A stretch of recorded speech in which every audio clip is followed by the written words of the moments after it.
You're listening to the Bible Belt Bros podcast with my dad and his dumb friend. Enjoy!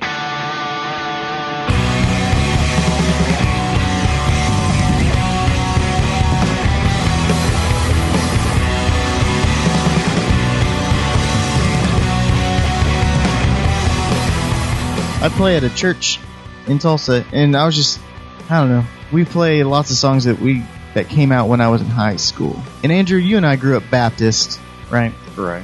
And you remember singing those hymns every Sunday morning. I do. You remember us going to a contemporary service and bringing in the drums, but then they made it at 8 a.m. where the only people that were up that early were the traditional people.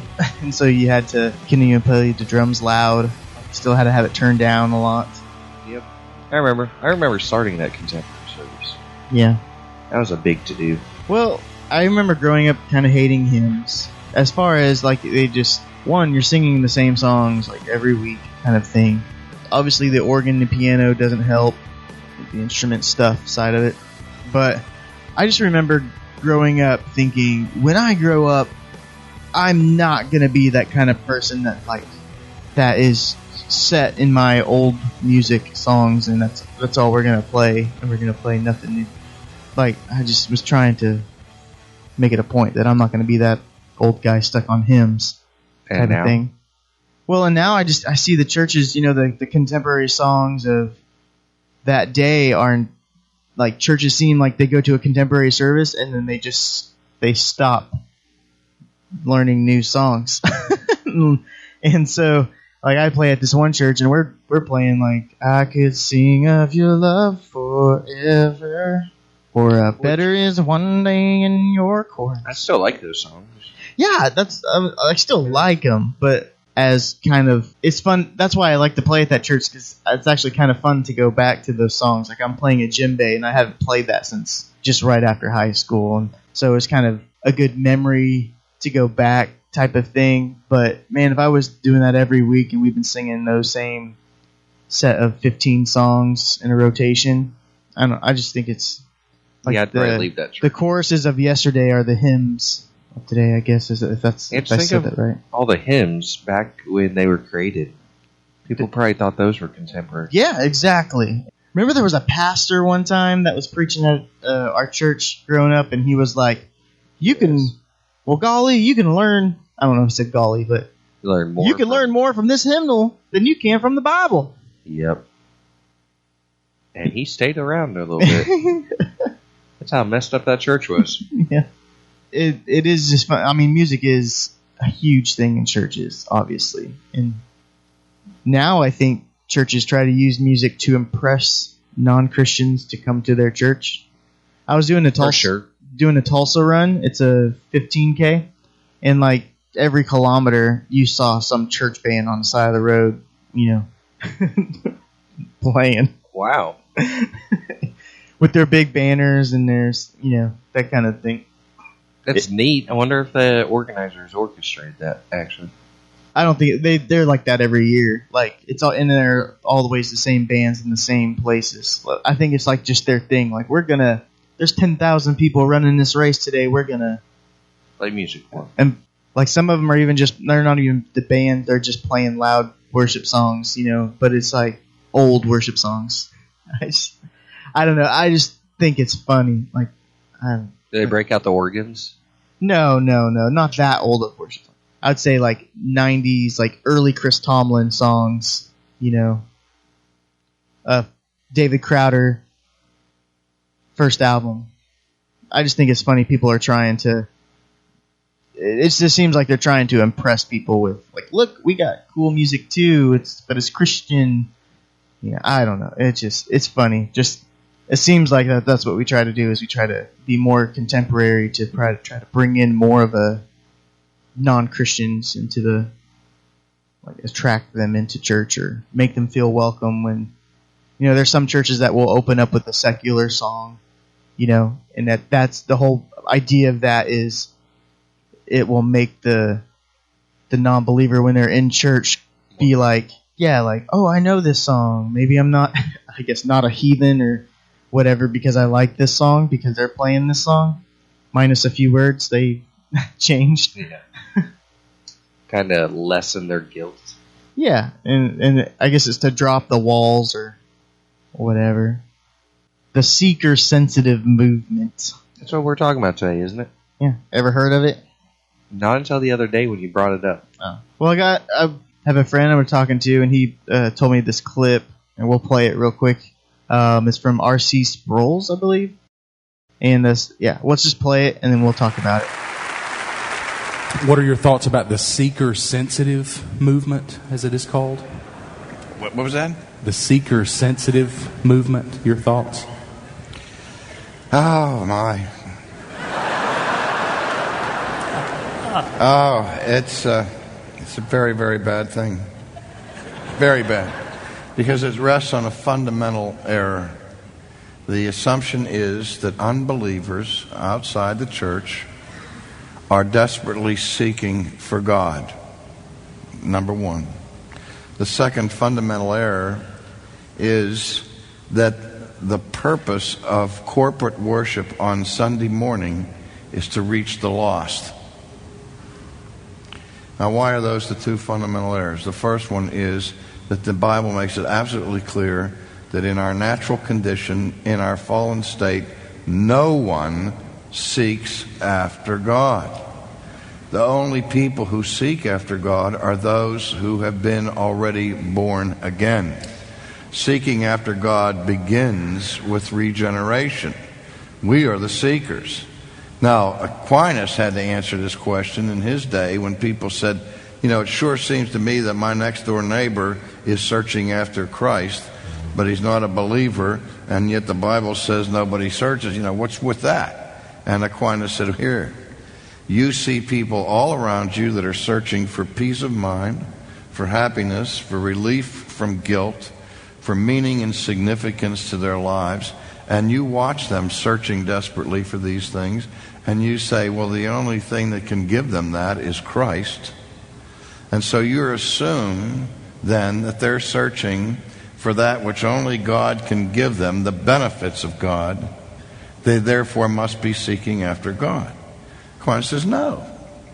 He said the problem with fallen man is that we seek for the benefits that only God can give us, while at the same time we're fleeing as fast and as hard as we can from Him. That's right. So the seeker out there is not seeking for God. He's seeking for a hiding place from God. So get that straight. Second of all, worship is to be the corporate gathering together of the people of God for worship. Okay? Now you always assume that there's going to be some tares along with the wheat, and there's going to be unbelievers present in the worship, and you got to be sensitive to that, as Paul indicates to the Corinthians. So that you have to, at some point, address the lost in your sermon. But fundamentally, what's going on Sunday morning are the believers gathering on the Lord's Day to attend the study of sit at the feet of the apostles, to gather for prayer, for worship, adoration, the celebration of the Lord's Supper. And what we should be most concerned about in our worship is what is it that pleases God, right. Not what is it that pleases the unbeliever.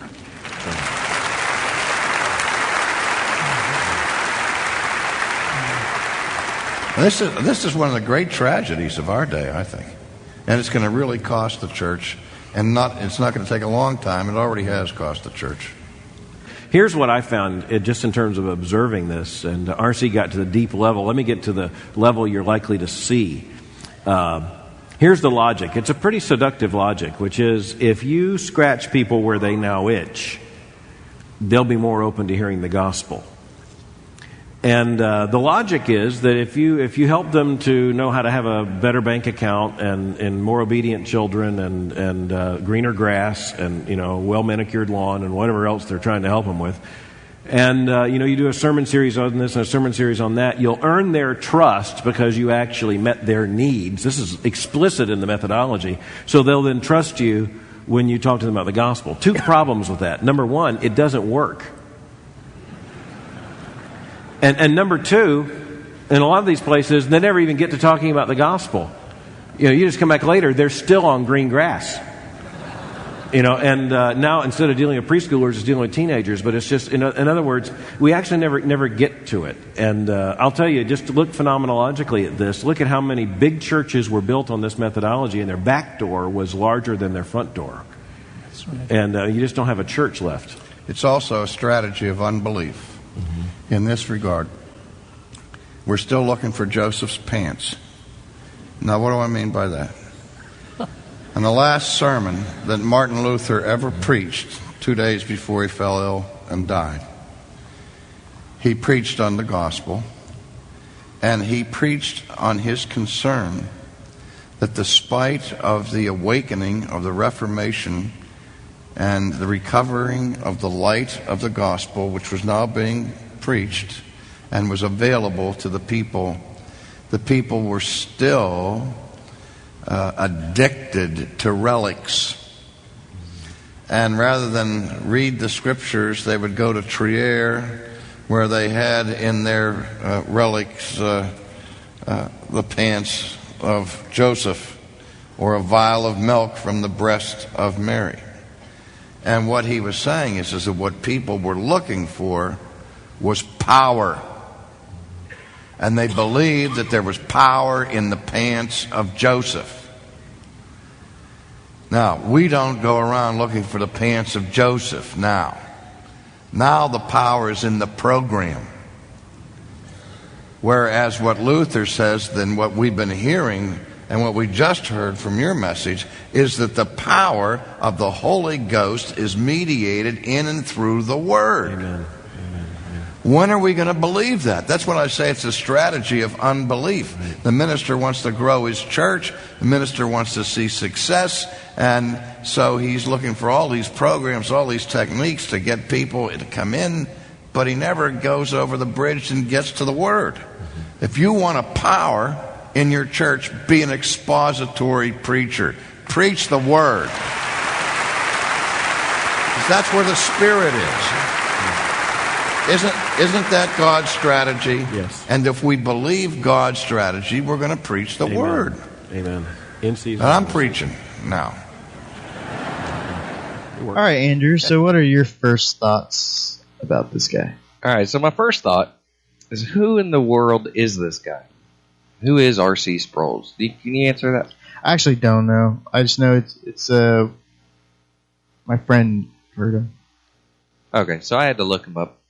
Says he's an American Calvinist theologian, author, and pastor. He's a founder and chairman of Legionnaire Ministries and can be heard daily on Renewing Your Mind radio broadcast. So you don't like him because he's a Calvinist? No, that's not necessarily why I don't like him. I don't like him based off of the fact that he just comes out and says that this whole seeker movement is wrong. He doesn't even give it a chance. He doesn't even entertain the thought. He immediately puts his opinion out there without, what I don't like. Sounds a lot like one of my best friends named Fish. What I like, no, because I don't necessarily care for a seeker-sensitive church, but they're very valuable churches. Matter of fact, the church we go to, I would consider a seeker-sensitive church. Life Church, I would consider a seeker-sensitive church. Well, in most contemporary churches, I think would, they go on to say, like it said on there, that seeker-sensitive is not really a terminology you'd use anymore. It's now like the underlying, I guess, foundational principles that still are in most contemporary churches now. So for those of you who, didn't really pay attention to what seeker-sensitive was, Dusty, what is a seeker-sensitive? Well, to me, a seeker-sensitive church is something where they're doing everything in their service to make the non-Christian more welcome and more comfortable. They're attracting them by, I don't know. Their programs, their music, Their programs are music, but even the sermon terminology, like you want somebody who's hurting in their marriage, invite them to church this Sunday. We're going to give them 3 principles to heal their marriage, and then they build their trust with those principles, and then they'll maybe keep coming, because their marriage is getting better based on biblical principles, and then then they try to basically use that and to give your whole life to Christ. And here's where I have the problem with R.C. Sproul's is we need places like that, churches like that, because if we do it the way R.C. wants to do it, we're not going to be able to reach a certain demographic. The demographic that the seeker-sensitive church does reach. The people who, are ashamed of going in a church in the first place would never step in a church like R.C. Sproul's. They will step in a church like ours or like a Life Church because of the atmosphere. It's a darker, the lights are more dimmed. Even as you walk into the lobby, just the lights are dimmed. You can get in and get out without being noticed. Yeah, I wouldn't say that. You can't get into our church, in and out of our church without being noticed. You can if you show up 5 minutes late, like most people. No, we still have 6 people in the lobby waiting for those people. Oh yeah. Well, so does like a Life Church or a Church on the Move. Those churches, they have people positioned to be greeters and welcomers. Yeah. But you can get through those by like just saying hi and stuff. Oh, you think you can? I do all the time when I go to Life Church, when I go to Church on the Move, Christmas thing. Yeah, Life Church is different though.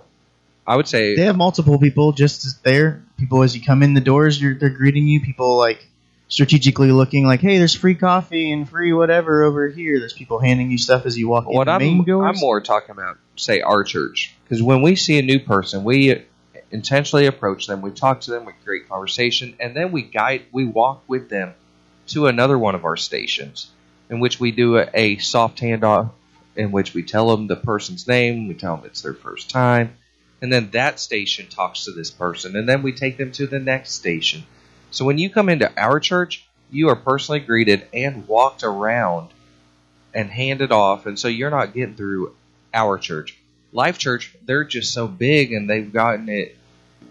Now, people at Life Church, they have this mass training program. And I'm not trying to knock down on Life Church. What I believe Life Church is doing is amazing. And they reach people that our church won't reach, and that the churches that like R.C. Sproul's preaches at won't reach. So don't get me wrong, I'm not bashing Life Church. I love Life Church, and I do attend it occasionally. But they have a mass training program in which everybody is just quickly pushed through because they're so large. They need all these volunteers, and they need them ASAP, and so they're pushed through. They're not taught the one-on-one one-on-one of handling with new people. And they're not taught to walk from station to station. Have you served at Life Church? I have not, but I have gone through their training. Yeah? Yeah. So have I. And mine was different, I guess. Oh, see, mine wasn't. I went through it because when I got put in charge of guest services at our church. I guess it's more ongoing training. Like there's a main person that observes the people. And so so it's like, you get kind of like the overall, like you're saying, like a generic kind of training. Then they kind of tweak stuff here and there if they notice things. And so, I mean, that's how I've heard it. It wasn't in the guest services side. It was in a small group leadership side, I guess. But yeah, I went through the guest services side of it with a good friend of ours that works there. He was able to get me into it because when I took over as guest services, I went through their training as well as a couple other churches. And then I just took the best parts of everything and combined it. And that's where ours came from. So that's why we have the soft handoffs at our church. And that's why everybody is greeted at least 3 times before hitting this auditorium or sanctuary at our church. Getting back to seeker-sensitive church and the seeker-sensitive movement or whatever it was. Probably more movement now than church. I like it. I think we need it. It reaches those at ordinary churches. The First Baptist of whatevers aren't going to reach, or the First Methodist of whatevers aren't going to be able to reach because they're so stuck in their ways. They're stuck with their rituals. This is what time we get here. We sing 3 or 4 songs at this time. We do our prayer. We do our sermon. We say amen, and we go to lunch. What I see, though, I'm different, but I don't really see it that way. I guess that hardcore, like you're saying it, because I do believe that the back door of seeker-sensitive churches movement is just as open as the front door. I agree with that. I can say it this way, like, because their goal is to get as many non-Christians saved as possible, get as many people saved, like, right. And so what happens, and it's really funny because I think in the overall feeling is most churches now are trying to be more seeker sensitive. Like, I just feel like that's the movement side of it. There's not specific churches that are seeker sensitive now. Like, it's just more of a... I think there are certain churches that are more seeker sensitive. I do agree. Well, yeah, they're more seeker sensitive, but every church is now trying to be sensitive. I believe they have a quote unquote program, seeker sensitive program style. Yeah, and so what I see is somebody comes to this church and they get a little bit out of it, and then seeker sensitive also usually means it doesn't go very deep, like in study, and it's more of worldly principles of how to have better marriages, better finances, better relationships, better is something that will better not just you spiritually but also your life. Like, that's you attract people with those kind of sermons. But what I'm saying, to finish my thought as I'm rambling here, is what I've seen even in our church is people kind of get tired of it, or like they feel like at some point they're not growing, and so then they go to another church that's the different style. What you're saying is like Life Church doesn't reach people, but yet it does in a sense, because people, like, at some point, like, from our church, they've either gone to a Life Church or to a Solace Church or something else, because they've basically gotten all the stuff that they can out of one church, and then they go to another church. And then there's what I think the guy is saying is you're losing fundamental Christian things by trying to be so seeker sensitive. Like in the book Pagan Christianity, that was one of the flaws we see. Is like through time we've slowly lost what the original church was established at, where it wasn't about trying to get them to come to their worship meetings. It was about trying to build relationships with lost people. I don't know. Here's what I want to know. I want to do some background research on this guy. I want to know how big the back door is at his church. I want to know how many people leave his church. Does he even have a church? Well, and that's the argument that people would have is my church isn't like that. My church back door is fine. No, or my church. And I'll agree. The back door at our church is pretty big, but it's not. And it's because we are more of a seeker sensitive church. Once you're saved, there's not much more going on at our church. Very evangelistic, and that's mostly seeker sensitive, evangelistic. Right. And so but then they move on to a church where they're going to get fed more, or they don't. I don't know. Most of the people that leave our church that I still personally know moved on to another church. Like when you're in sin, you're ashamed, and it's a way to not feel ashamed. You're trying to work better. I don't know. Like, how is he saying it? Like, you would. I understand what you're saying. It's just a shelter in the sense of what the bigger root is. And so people come and they get their marriage healed, and then you slowly stop coming because what you needed is fixed. Then that church is not doing their job. Like I'm going to use our church as an example because it's our church. It's what is precious on my mind.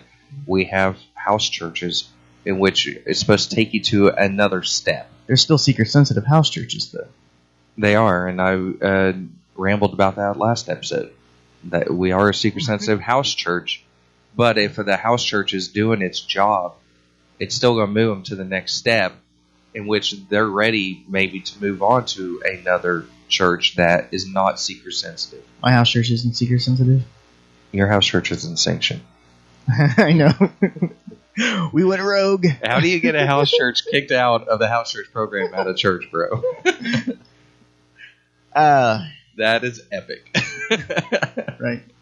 I applaud you for that one. I've taught you well, my son. Oh, but it's going. I will tell you this: it's going great.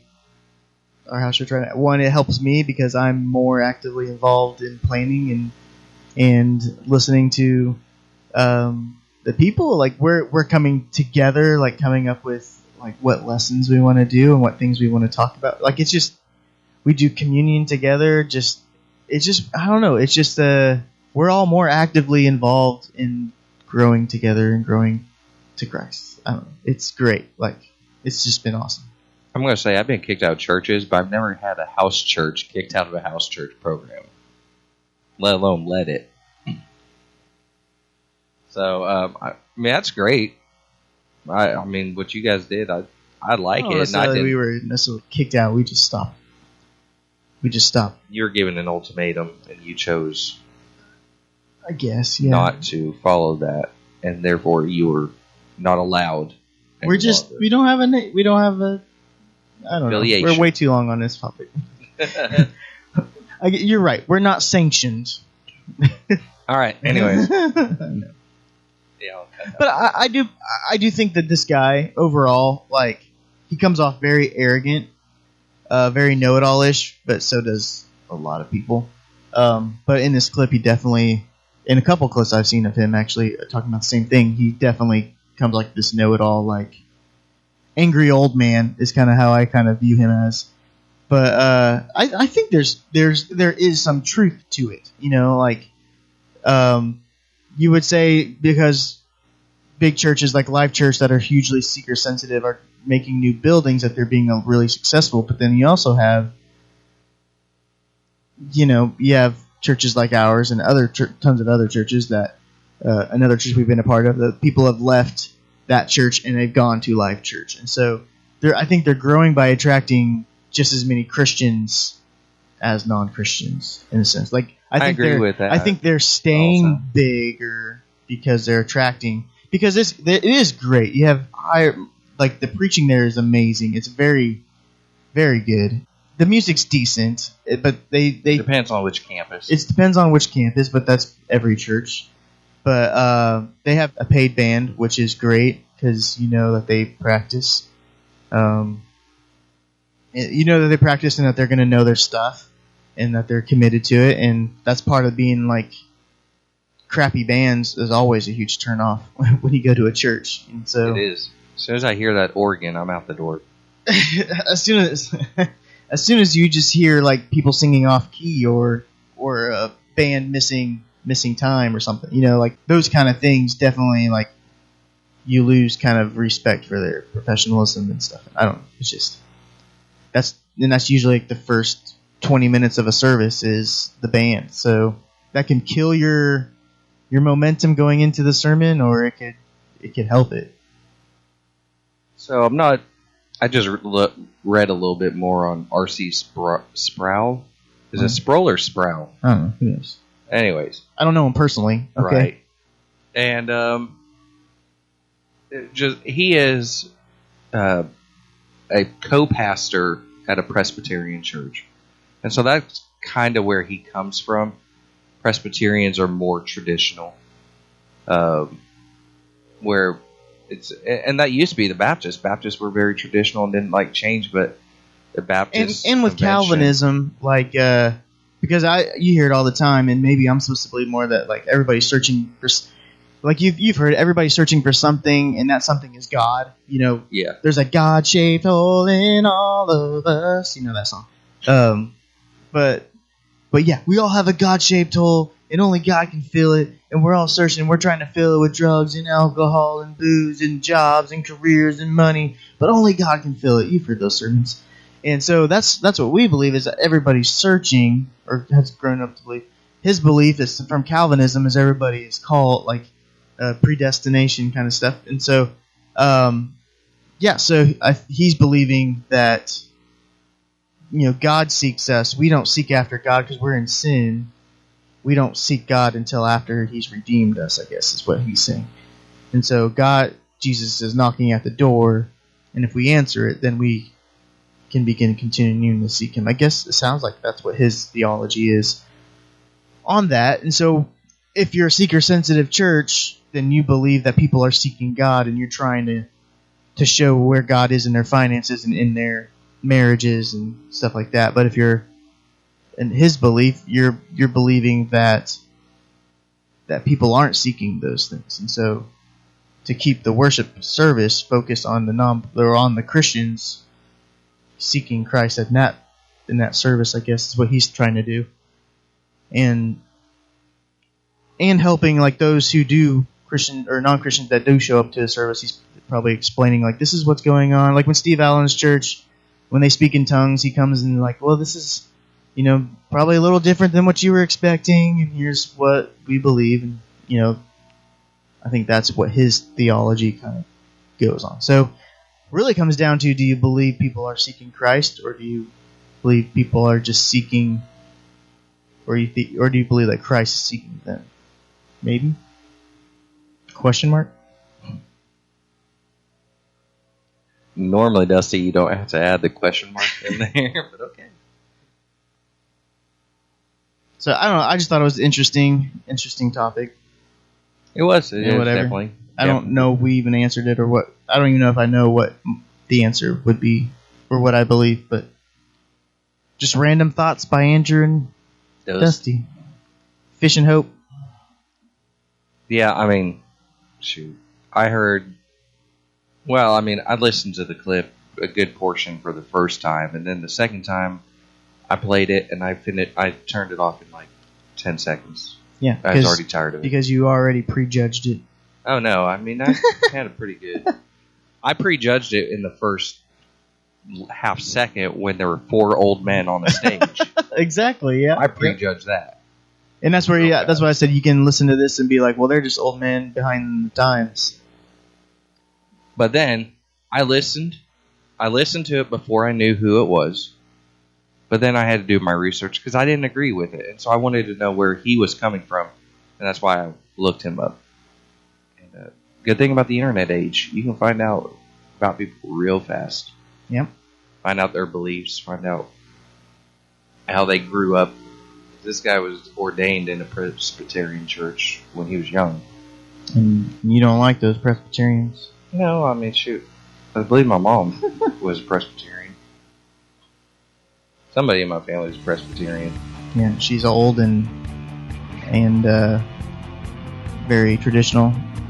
No, my mom's not traditional at all. So your just whole view on Presbyterians? No, because my mom's no longer Presbyterian. Oh, she was redeemed? She was redeemed.